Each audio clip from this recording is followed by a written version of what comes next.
Tous les plaisirs pour moi de vous informer, mesdames et messieurs, bonjour et bienvenue à vous dans ce journal. Prenons cette nouvelle en brève. Le chef de l'État congolais, Félix Antoine Tshisekedi Tshilombo, a nommé par ordonnance présidentielle ce dimanche 11 juin 2023 le premier palier de plus de 2000 magistrats qui ont satisfait au concours organisé en octobre 2022 par les conseils supérieurs de la magistrature.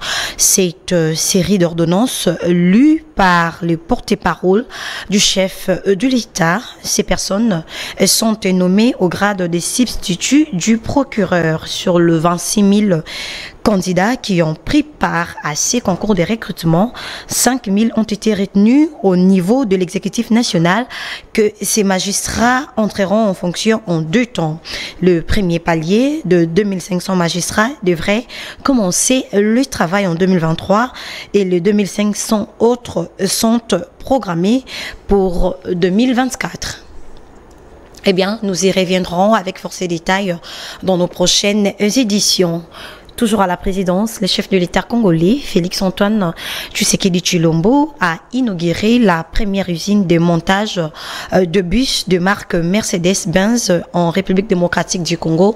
C'était le samedi dernier. Les détails dans cet élément suivez.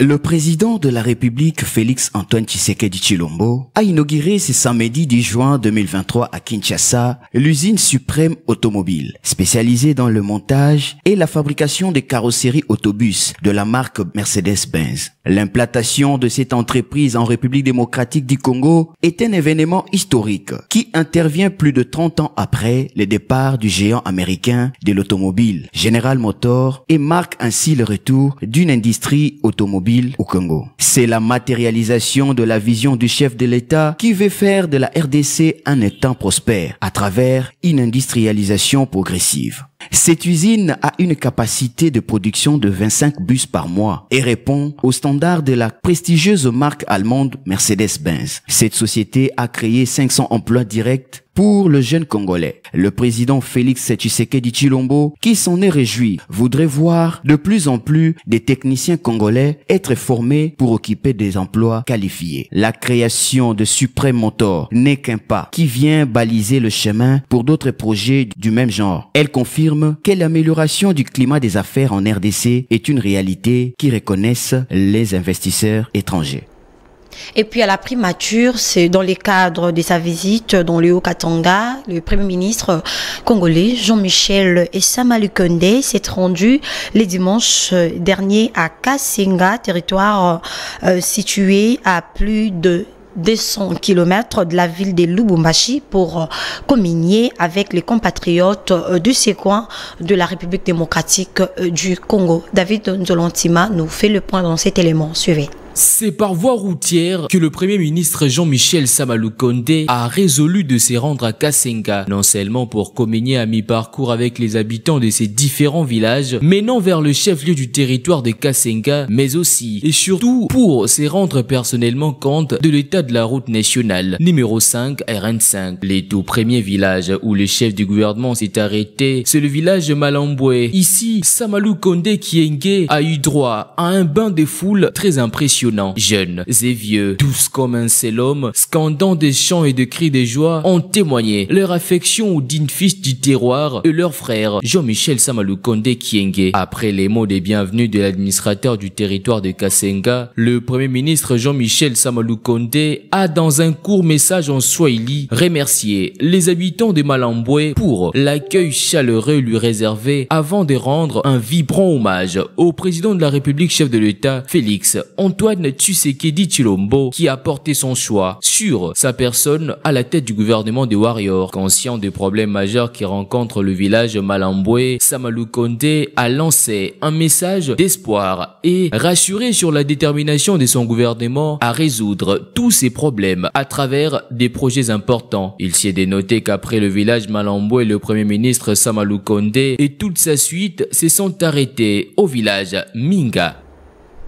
Et puis, dans un autre chapitre, le parti politique Palou a organisé le samedi 10 juin 2023 une matinée politique en son siège de l'IMT, 4e rue Objectif, lancer officiellement les cotisations de membres et cadres du parti pour préparer les élections de 2023. Suivez.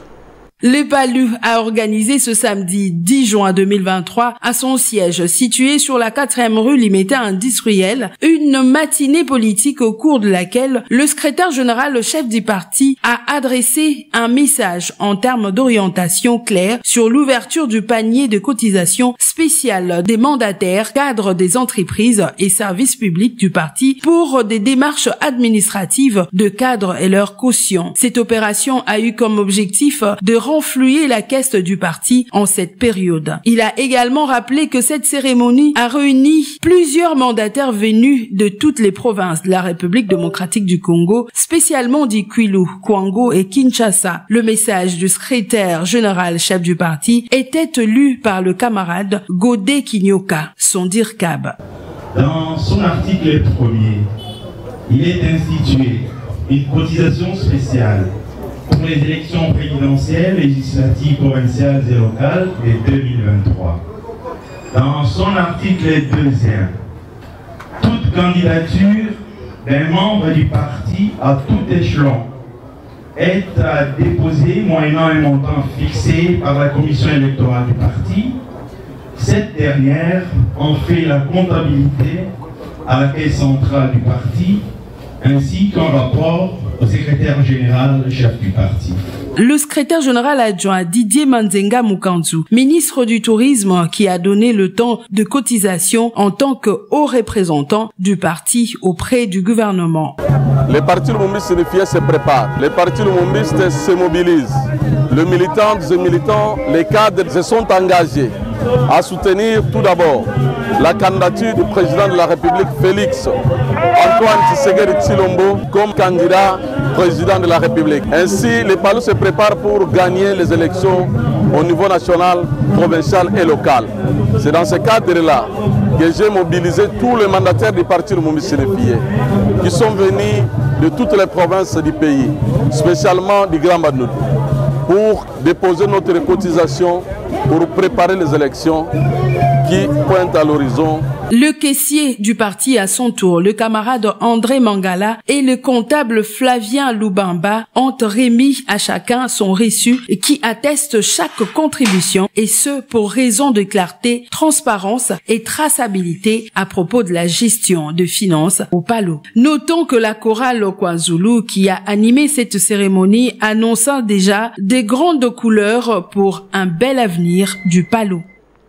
Et puis le parti politique Alliance des démocrates pour les progrès a organisé une cérémonie de présentation du nouveau comité interfédéral de Kinshasa. C'était le samedi 10 juin 2023 dans la salle Bikapi située dans l'enceinte de la Fikine. Suivez. La salle Bikapi, située dans l'enceinte de la Fikine, a servi de cadre pour la cérémonie de l'installation officielle du comité interfédéral de Kinshasa. De l'Alliance des démocrates pour les progrès, ADP, parti cher à son excellence le vice-premier ministre, ministre en charge des affaires étrangères Christophe Lutundula, qui a choisi les bons côtés de l'histoire en soutenant la vision du chef de l'État, Félix Antoine Tshisekedi Tshilombo. Devant le vice-président du parti, cadre et militant de l'ADP, son secrétaire général, John Bombo Mitangu, surnommé l'animal politique, a procédé à la présentation du comité exécutif de ces partis politiques.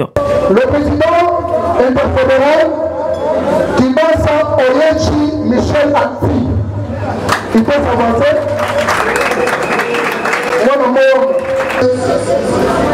Mes sincères félicitations. Je vous présente toutes mes sincères félicitations. Ainsi donc, toutes les bases étaient représentées. Lukunga, Moamba, Funa et Changu. Avec sourire aux lèvres, l'enfant terrible de son maître, John Bombo Mitangu pense que cette fois-ci, l'ADP sera valablement représentée aux prochaines échéances électorales. L'ADP sera valablement représentée sur 26 provinces qui constituent la RDC. Nous sommes est effectivement installé dans 17. Et sur les 17 provinces, nous sommes tout à fait ancrés dans 14. C'est pour vous dire que c'est un combat. Moi, je dirige un gouvernement de combat. Actuellement, nous sommes au front. J'ai même refusé de porter la veste. J'ai retroussé les manches. C'est pour vous dire que le combat que j'ai, c'est d'amener beaucoup de députés afin que nous ayons le poids politique. Parce que si vous lisez même dans la charte de l'Union sacrée, on parle de partage de responsabilité au prorata du poids politique.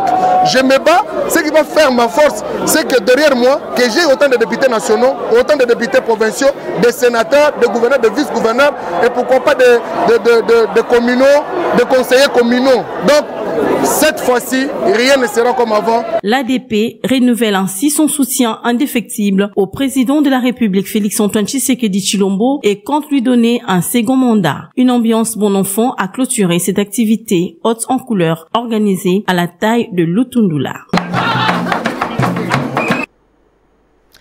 L'Alliance de clubs juridiques a organisé un procès interuniversitaire féminin au sein de l'Université libre de Kinshasa à la 15e rue l'unité industrielle en vue de la promotion des droits de femmes dans le milieu universitaire. Suivez.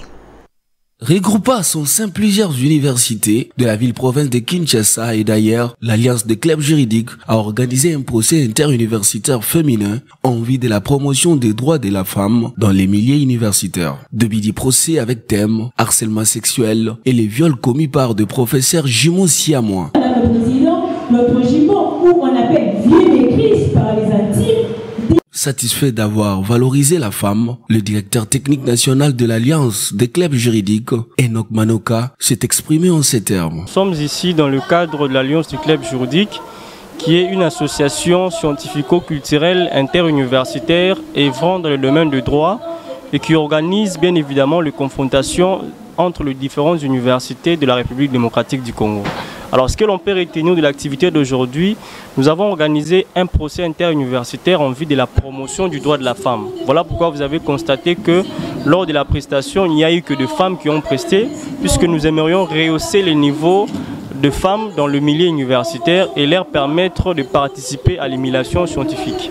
La joie est identique pour le président de la cassation Toge Noir, Rabat Blanc de ILK.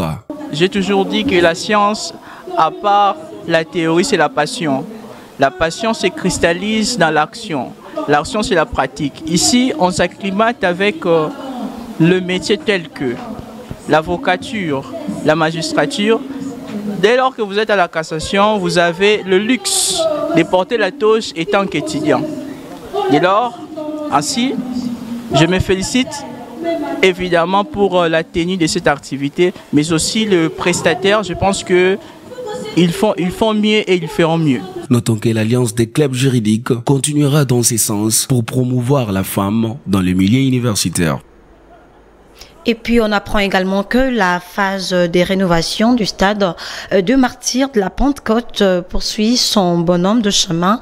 Un dispositif important d'accessoires du nouvel écran géant pour les tableaux d'affichage et des diffusions au stade de Martyrs est arrivé ce lundi 12 juin 2023 à Kinshasa. L'installation de cet outil prendra au maximum 3 semaines. Suivez.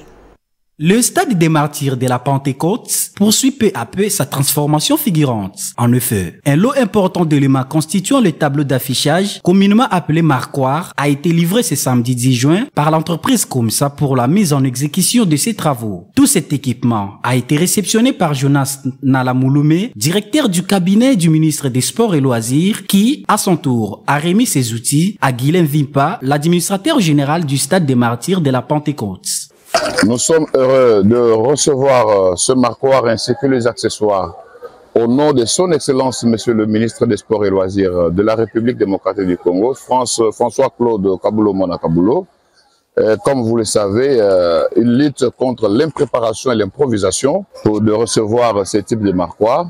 Et le stade de Martyrs va revêtir sa plus belle robe pour la fierté de toute une nation et des sports congolais en particulier. Des matériels tout neufs, dernière génération au standard international avec accessoires, système de câblage et une vidéoprocesseur capable d'assurer l'alimentation des 4 écrans géants de 150 mètres carrés, à en croire Steve Condé, maître d'ouvrage. Bien sûr, bien sûr.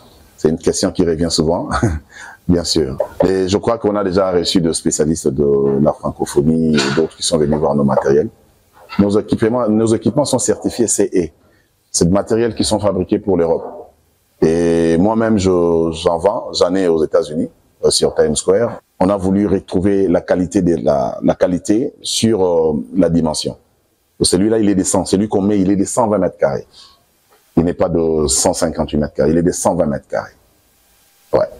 Mais il est amplement suffisant pour faire mieux que celui-ci. Sur la période d'installation, normalement, celui-ci a été placé, si vous remarquez bien la structure et tout ça, vous comprenez quand même que ça a été placé au moins en plus de 3 mois. Mais nous, on essaie quand même de battre les records pour le faire en 20 jours. C'est difficile, ça va être chaud, mais on va essayer de s'y mettre. Sinon, bon, en fait, à la rigueur, dans un mois, l'écran, on a un nouveau écran qui fonctionne déjà ici. Un motif de satisfaction pour le public sportif congolais qui attend voir ces stades revêtir de sa plus belle robe. Eh bien, c'est par cette note sportive que nous mettons un terme à cette session de l'information. Mesdames et messieurs, merci à vous tous de l'avoir suivi. Prenez rendez-vous avec nous à 19h30 pour la grande édition. Au revoir.